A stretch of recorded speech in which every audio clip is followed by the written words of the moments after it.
안녕하세요. 흔들리지 않는 합격 부동의 1교시입니다. 이제 오늘부터 계산 유형 문제를 이제 다루도록 할 텐데요. 이제 우리 계산 유형에 대해서 이제 전체 기출 문제를 최근 문제를 분석해서 유형한 문제들을 제시하도록 하겠습니다. 이번 시간은 이제 첫 번째로 그 부동산 경제론에 대해서 시작해 볼 텐데요. 목차부터 보시면 교재는 이제 크몽에 가시면 구매를 하실 수 있습니다. 그렇지만 이제 네이버 카페에 이제 등재도 하고 크몽에서 전체 집을 구매하실 수도 있기 때문에 이것을 그 크몽에 있는 교재를 발췌한 내용이다. 이렇게 보시면 되겠습니다.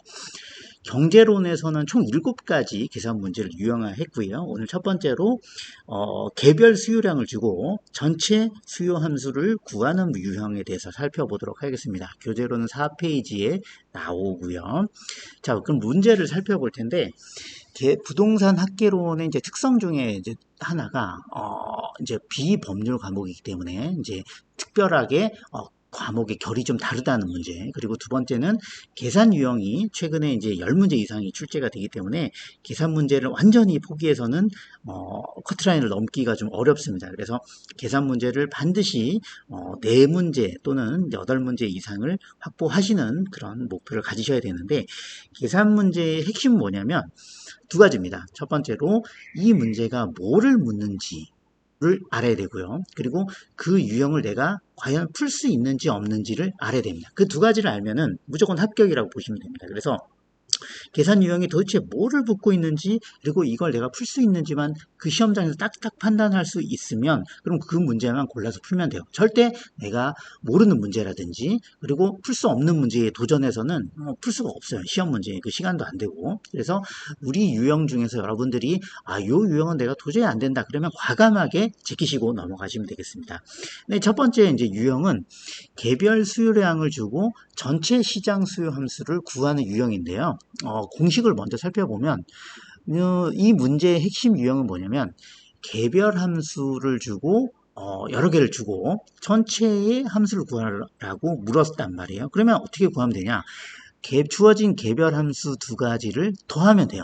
또는 세 가지를 줄 수 있는데 세 가지는 시간상 좀 어려울 겁니다. 그래서 두 가지를 통상 줄 겁니다. 그래서 두 가지를 주면 합하면 되는구나. 이거를 아시면 돼요. 그러면 문제를 풀만하다 안 하다? 풀만하다. 이거를 아시면서 문제를 한번 읽어보겠습니다. 이제 기출은 36회 때 있었던 문제고요. 자, 읽어보겠습니다. 시 지역의 부동산에서 시장 수요는 전체를 뜻하죠. 시장 수요는 어떻게 구성이 되겠다? 개인 A와 개인 B로 구성되어 있다. 알았네요. 그러면 개인 A와 B를 더하면 되는 거죠. 그러면 개인 A의 수요함수는 요거고 개인 B의 수요함수는 요거다. 이렇게 이걸 두고 하면 더하면 된다. 이거 풀만하다. 근데 이제 문제를 보면 괄호에 막 어쩌고저쩌고 나옵니다. 이런 거는 시험장에서 읽으실 필요도 없습니다. 그래서 오류의 문제를 해수하기 위해서 그 사족을 다는 겁니다. 그래서 읽지도 말고 보실 필요도 없습니다. 그냥 당연한 얘기를 써놓은 겁니다. 그래서 뭐 시험장에서 뭐 파쇄가 있는지 뭐 파지가 있는지 보세요. 파지가 없습니다. 이 문제에 또 특별한 거 있냐? 없습니다. 가로는 안 읽으셔도 돼요. 자, 그러면 요 A와 B를 더하면 된다. 그러면 이제 공식은 알았다. 그럼 정답은 뭐다? 이렇게 풀어볼 수 있다는 거죠. 자, 그러면 키는 시장 수요 함수는 개별 수요 함수의 합입니다. 그런데 이제 핵심은 뭐다? 개별 수요 함수를 PQ 이퀄은 형태로 바꿔야 됩니다. 그러니까 시장의 형태 중에서 개별 함수는 P의 형태로 주는 게 일반적이에요. P. 우리가 중요한 거는 시장 수요량이에요. 양이기 때문에 Q의 형태로 바꿔줘야 됩니다. 그래서 이론적으로만 암기하실 필요는 없지만 이걸 그냥 함수가 나오면 Q의 형태로 바꿔야 되는구나. 개별 수요 형태는 Q를 알고자 함이구나. 이걸만 기억하시면 됩니다. Q로 바꿔서 수요량을 더하면 된다. 자, 그럼 풀어볼게요.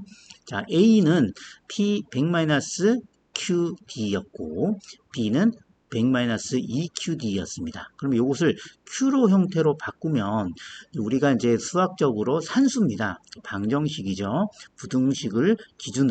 이 부등식을 기준으로 양쪽으로 넘어갈 때는 부호가 바뀐다. 자, 그러면 이 Q로 바꾸기 위해서는 Q를 앞으로 내죠. 넘어갔기 때문에 플러스로 바뀌고요. 그럼 100은 그 자리 P가 넘어올 때 부호가 바뀌고 마이너스 P 됐네요. 그러면 A의 수요함수는 100-P 됐고요. B는 100-2QD죠. 그러면 2QD는 100-P다. 이렇게 되죠. 왜냐? 2QD가 넘어갔으니까 플러스가 되고 100 남고 P가 넘었으니까 100-P 됐는데 Q 앞에 2가 있죠. 이걸 날리려면 어떻게 됩니까? 2를 나누어 줘야 되죠. 또는 곱하기 2분의 1을 하면 되죠. 그러면 바꿔주면 QD는 50, 이제 2로 나눕니다. 50 나누기 2분의 1P 이렇게 되는 거죠. 그러면 이제 됐어요. A와 B를 더하면 되죠.